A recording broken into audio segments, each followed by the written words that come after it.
We're going to be done in 3 days. It might only take 2.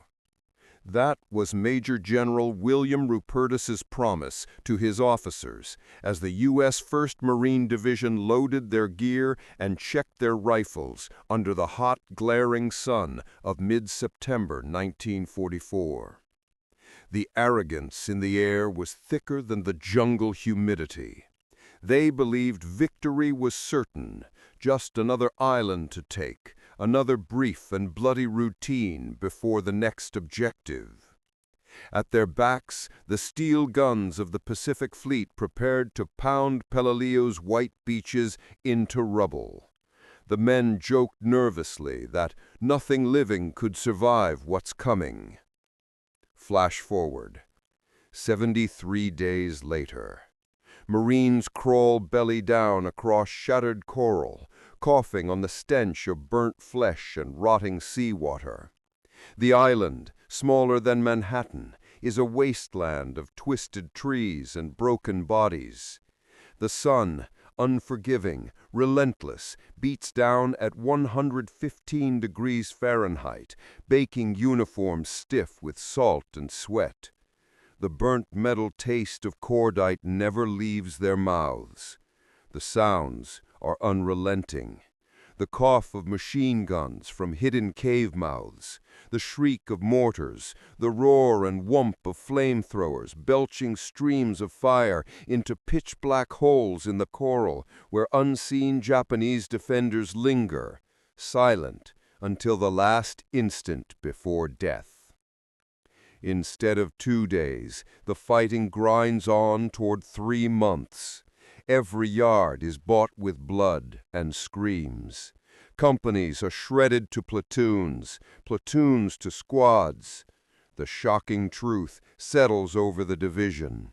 Like the choking dust, Peleliu was not another routine operation. It is a living lesson in catastrophic underestimation and the deadly cost of intelligence failure. Peleliu, 6 miles long, 2 miles wide.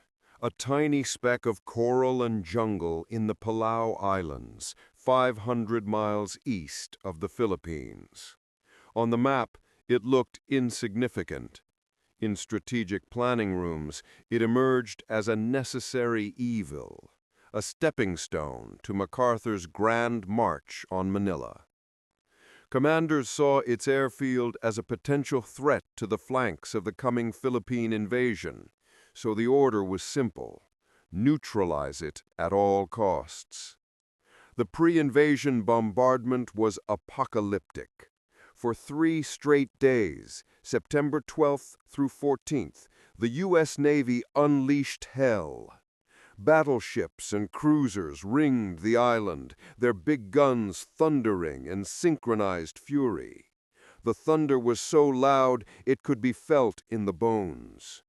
Shells cratered the earth, blasting coral into powder and jungle into charred splinters. Columns of black smoke tangled with the sweet, sickly stench that hangs over shattered coral at low tide, a smell Marines would never forget. Wave after wave of carrier planes dove from the sky, strafing anything that twitched, dropping napalm that turned green foliage into walls of flame. Nothing could survive. That was the mantra that drifted through command tents and briefing rooms. Admiral William Bull Halsey himself had declared that the Navy had run out of targets. Intelligence officers assured assault commanders that Japanese defenses were shattered, demoralized, finished. But beneath the noise and smoke, Colonel Kunio Nakagawa watched from deep within the coral ridges, impassive and calculating. Nakagawa was no amateur. A career officer, he had studied American tactics meticulously. His plan broke all conventions of Japanese defensive doctrine. Instead of defending the beaches with suicidal banzai charges, the bloody, glorious, but ultimately futile tactic that had defined earlier battles, he pulled his men deep into the Brugal mountain ridges, honeycombing the coral with jagged networks of bunkers, tunnels, and interconnected caves. Some tunnels went as deep as 5 stories underground, reinforced and shielded from even the heaviest shelling. His garrison, over 10,000 men, including the elite 2nd Infantry Regiment and Korean laborers pressed into service, stockpiled months of food, water, and ammunition in the hidden depths. They engineered kill zones from slopes and ridgelines with interlocking fields of fire. Artillery pieces were mounted on rails inside caves, able to slide out through camouflage doors, fire a few devastating rounds, and then disappear back into darkness before American counter-battery fire could respond. Machine gun nests were carved into coral ridges at angles that made them nearly invisible until they opened fire. Snipers tied themselves into trees with perfect sight lines.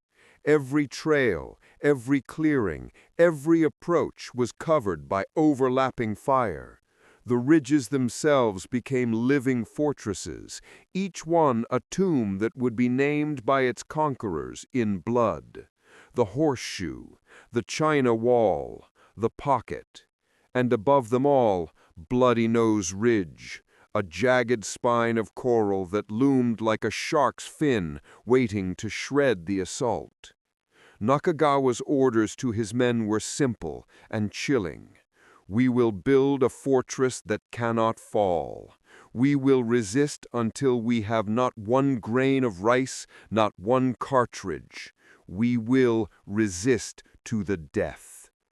The Marines had trained for the familiar storm of the beach and the mad dash inland. Now they were about to hit the edge of a tactical abyss.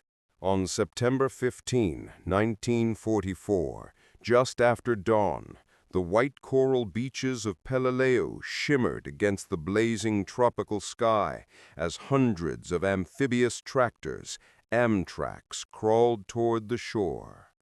Thousands of Marines hunched low behind gun shields, gripping rifles with white knuckles. Salt spray coated sunburned faces. Engines coughed and raveled over the roar of surf. Each man felt the crushing weight of his kit: rifle, ammunition, grenades, rations, entrenching tool, and the promise repeated endlessly during briefings: this fight would be over by dinner. But as the first tracks bit shallow water and churned toward the beach, the first reality check came. A hail of shell fire, pre-sighted and unerringly precise. Japanese spotters on the ridges had let the first wave roll in close before lighting the sky with plumes of water, sand, and shrapnel. Amtraks exploded in orange fireballs, their thin armor peeling away like eggshells. Men staggered into hip-deep water, driven forward by training and the whip cracks of rifle rounds and the relentless drumbeat of mortars bracketing the surf. Within minutes, the Marines realized the shelling they had trusted was an illusion. The hidden cave doors swung open like the eyes of predators.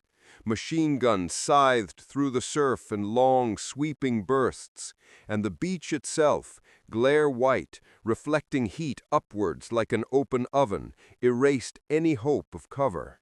There were no shell holes to dive into, no boulders to hide behind, just flat, exposed coral that turned men into silhouettes against the blinding white. The air was thick with a nauseating blend of cordite, brine, burning diesel, and rising fear. The distinctive smell of rotting coral, like open wounds and sea decay, mixed with the metallic stench of blood and the throat-closing reek of charred flesh as flame and metal racked the surf.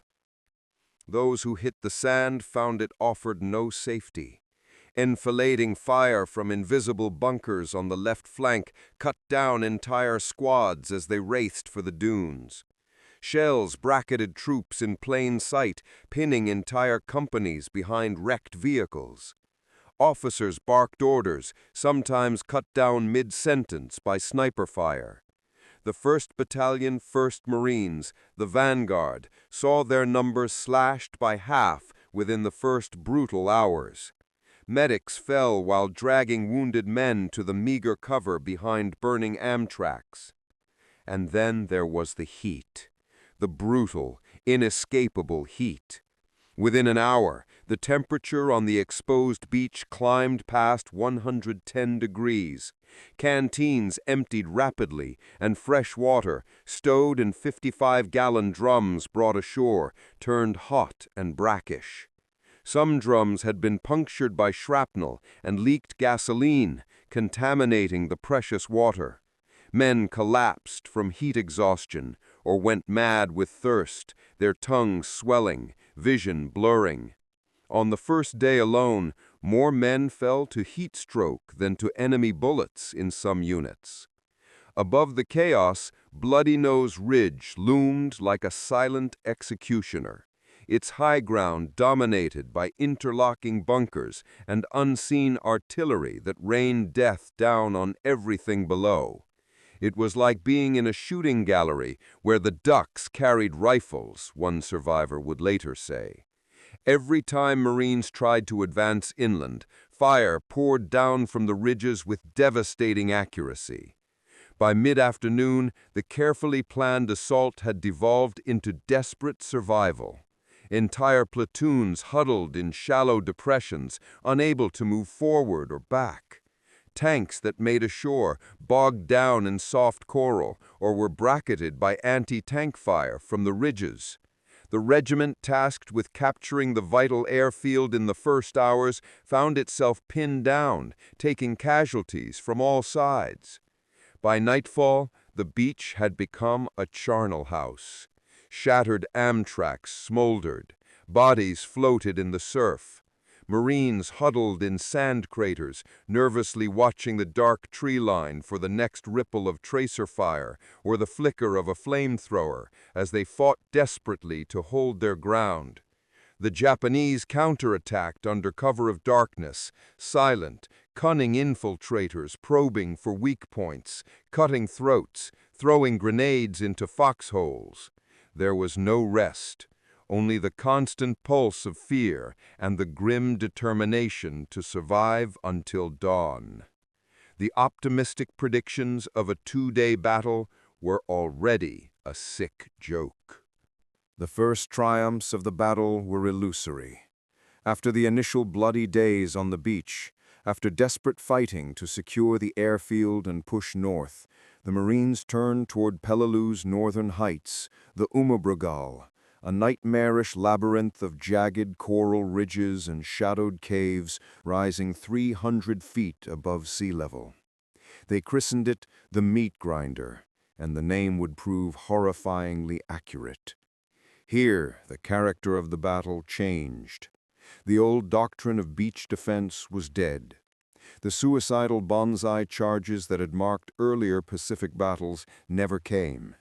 Instead, the fight became a slow, nightmarish struggle for every inch of ground, where no one saw the enemy until he struck.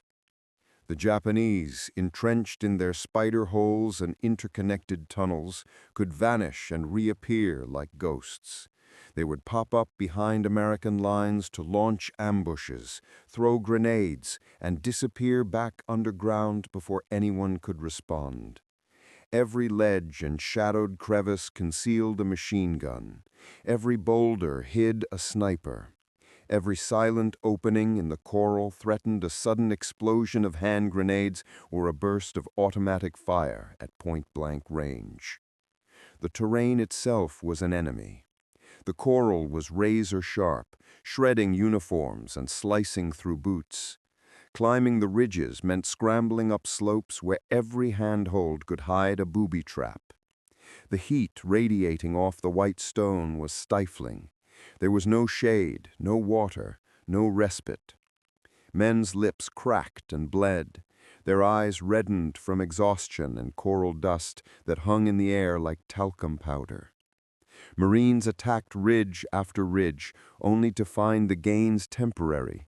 Enemy fire poured in from above or behind, bunkers linked by tunnels that made progress agonizingly slow. Companies would take a position at a terrible cost, only to be driven off by fire from caves they hadn't even seen. The Marines adapted, but every adaptation came at the cost of blood. The use of blowtorch and corkscrew became mandatory. Teams of Marines would approach a cave mouth, while riflemen provided covering fire. The flamethrower operator would step forward, brace himself, and send a stream of liquid fire roaring into the darkness. Cave mouths would erupt in hellish orange, the roar deafening, the heat so intense it singed eyebrows 20 feet away. The screams and the smell of burning flesh echoed out from the depths. Then came the satchel charges, bags packed with explosives hurled into the caves to collapse tunnels and seal the defenders inside. When even that failed, they brought in bulldozers. The big machines pushed great slabs of coral and earth to seal openings, entombing defenders alive, rather than wasting more men in suicide charges into the black depths. It was brutal, grinding work. Not the heroic charges of propaganda films, but the dirty, exhausting labor of industrial warfare. The psychological toll was immense. Every night, Japanese infiltrators prowled the American lines. They would mimic the cries of wounded Marines, calling for medics, luring men into ambushes. They would creep into foxholes with knives and grenades. Sleep became impossible. The hills flashed with explosions all night long. Every shadow was a potential killer. Trust eroded. Men fired at sounds, at movement, sometimes at their own comrades in the dark. And the casualties mounted relentlessly. The 1st Marine Regiment, which had landed with over 3,000 men, was so shattered after just 5 days that it could barely muster a single battalion able to fight. Heat exhaustion, dysentery, combat fatigue, and wounds, physical and psychological, gutted entire units. By the 10th day, the vaunted 1st Marine Division was combat ineffective, so battered that the U.S. Army's 81st Infantry Division was landed to relieve them and continue the fight. Yet even hardened Army soldiers recoiled at the horror. This was a new kind of hell, a siege where every strongpoint had to be pounded with tanks, artillery, and bulldozers, one cave at a time. Progress was measured in feet, not miles. Days bled into weeks, weeks into months. Colonel Nakagawa's plan was working exactly as designed. He couldn't win, he knew that from the start, but he could make the Americans pay a price so terrible they would never forget Peleliu. And he succeeded. By late October, the battle had dragged on for over a month. What was supposed to be a quick 2-day operation had become the longest, most brutal amphibious assault in Marine Corps history. The fighting continued in the jagged coral wasteland of the Pocket, the final Japanese stronghold in the heart of the Umur Brugor.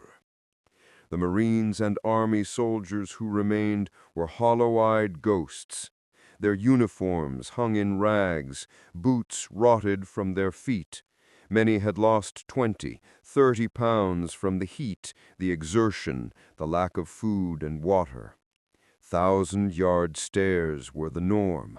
Combat fatigue cases overwhelmed aid stations. Men broke down weeping. Others simply stopped responding to orders, frozen by trauma. The Japanese defenders were in no better shape. Cut off from resupply, they survived on rainwater collected in tarps and dwindling rice stores.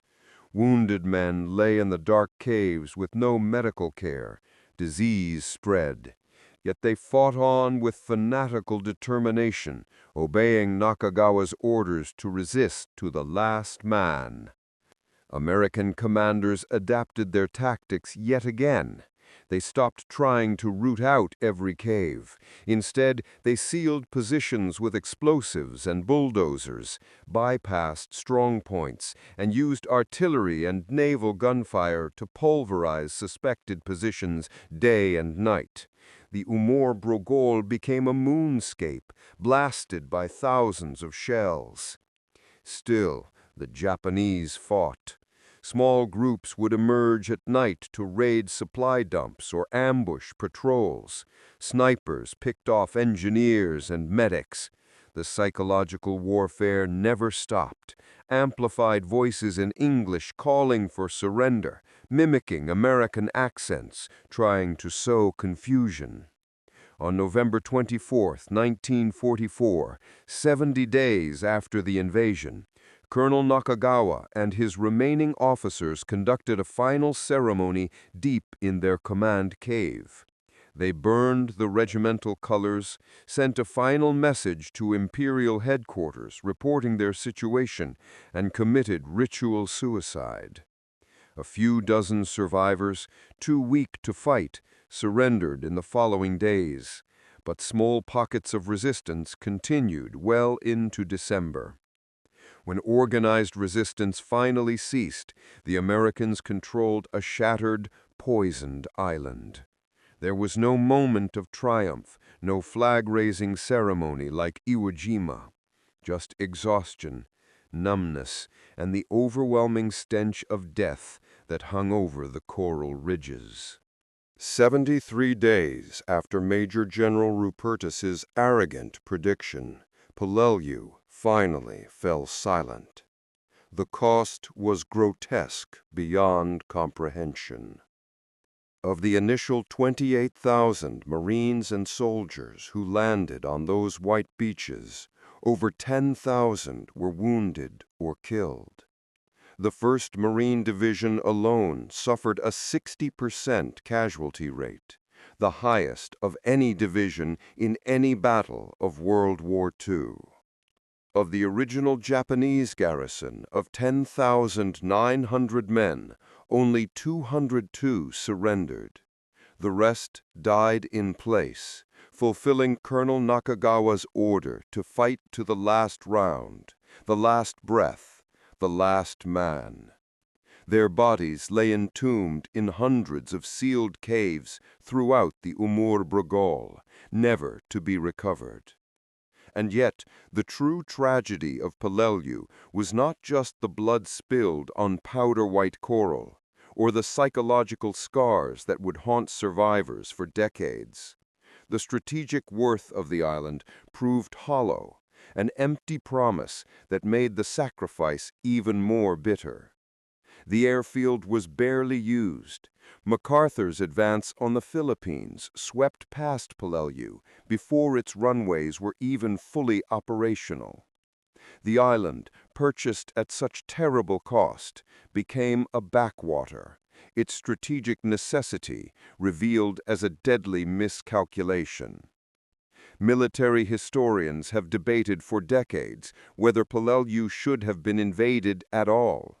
Admiral Halsey himself recommended bypassing it. But the order stood, and men died for ground that ultimately meant nothing. Yet Peleliu's legacy extended far beyond its coral shores. The lessons learned there about Japanese defensive tactics, cave warfare, the necessity of flamethrowers and demolitions, the limits of pre-invasion bombardment, would shape the final campaigns of the Pacific War.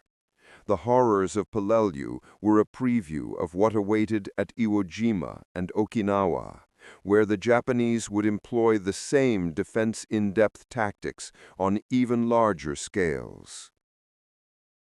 For the men who fought there, Peleliu remains a sacred, terrible place. They returned home, those who survived, changed forever by what they endured. Many never spoke of it. The battle was overshadowed in public memory by larger operations, becoming the forgotten hell of World War II. But Peleliu stands forever as a monument to those who endured. It is a grim warning for all who plan war, and a testament to the deadly cost of underestimating your enemy. The lesson, bought with blood and agony under that merciless sun, remains etched in the coral scars of the Amur Brigol. Never underestimate your enemy, never believe your own propaganda, and never, ever believe that war will be quick, clean, or anything less than hell. The white beaches are quiet now, but the ghosts remain.